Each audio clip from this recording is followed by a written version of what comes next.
నీ ఇష్టం ఉంటే నువ్వు నీ ఇంట్లో పెట్టుకోవాలి, ఇన్స్టాగ్రామ్ లో ఎందుకు పెడతా, బరాబర్ పెడతా. అది నా అకౌంట్, నా ఫోను, నేను రీఛార్జ్ చేసుకున్నా. ఈరోజు మన ముందు ఒక గెస్ట్ ఉన్నారు. అక్క నువ్వు మళ్ళీ ఇలాంటి సరుకును ఎందుకు పట్టుకొచ్చినావు అక్క, నీకేం పని లేదా అని మీరు అందరూ అంటారని నాకు తెలుసు. నోరు ఇప్పితే చాలు, ఇక వద్దు, ఇక నేను మాట్లాడదలుచుకోవట్లేను, ఒకసారి మాట్లాడదాం. ఇక మొదలెడదామా? చాలా మంది ఏమంటారంటే ఆడపిల్లనేనా ఈమె అని మాట్లాడుతున్నారు. ఆడపిల్లనే నేను.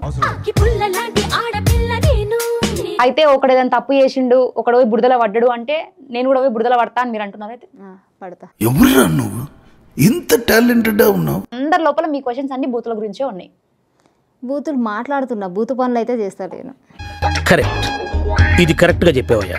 ఎవడికి తెలుసు, మేము చూస్తలేం కదా, ఆన్ స్క్రీన్ మాత్రమే చూస్తాం. వెనక్కి చెక్ చేసుకోండి. అయితే ఇమోషనల్ డామేజ్. మీరు బూతులు మాట్లాడితే చూడలేక కొంతమంది చెవులు మూసుకుంటున్నారు. చెప్పరా, పిహెచ్డి చేసిరా, డిగ్రీ గానీ పిహెచ్డి గానీ బూతులు మాట్లాడడం చేసిరా? మీకు కూడా కావాలా? ఇన్ని బూతులు మాట్లాడారు కదా, దీనివల్ల మీరు ఏమైనా సాధించిరా? సాధిస్తున్నా. ఏం సాధించారు? ఇంటర్వ్యూలు ఇస్తున్నా. అంత ఘోరమైన ట్రోల్ ఏది అసలు? చాలా చేసిర్రు. ఫోటోలకి దండలు వేయడం, డెత్ అని చెప్పేయడం, చెప్పేయడం ఎన్నో ఉన్నాయి. చాలా మంది అంటారు అందంగా లేనని. బాలేనా? బాగున్నారని ఇప్పుడు నేను అడుగుతుంది.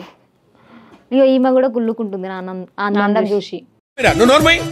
మొహం పగిలిపోద్ది. అంటే మీరు ఇన్ని మాట్లాడి దేశాన్ని ఏమన్నా ఉద్ధరిద్దాం అనుకుంటున్నారా?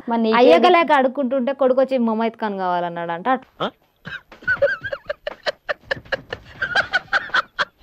మీరు చేసేది మాత్రం చేస్తూనే ఉంటారు అంతే. అది మంచే కానీ చెడే కానీ చేస్తూనే ఉంటా.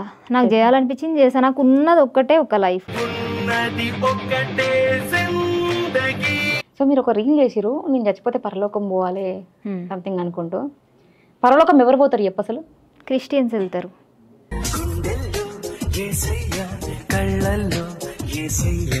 నువ్వు క్రిస్టియనా? నేను కాదు. నీకు కావాలంటే చెప్పు, జాగి పీస్లా క్రిస్టియన్స్తో మాట్లాడుకొని. చూస్తేనే చాలు పాపం చేసినట్టే అని ఉంటుంది క్రిస్టియన్, తెలుసా మీకు? అది అది నాకు తెలియదు, ఎందుకంటే నేను క్రిస్టియన్ కాదు కాబట్టి.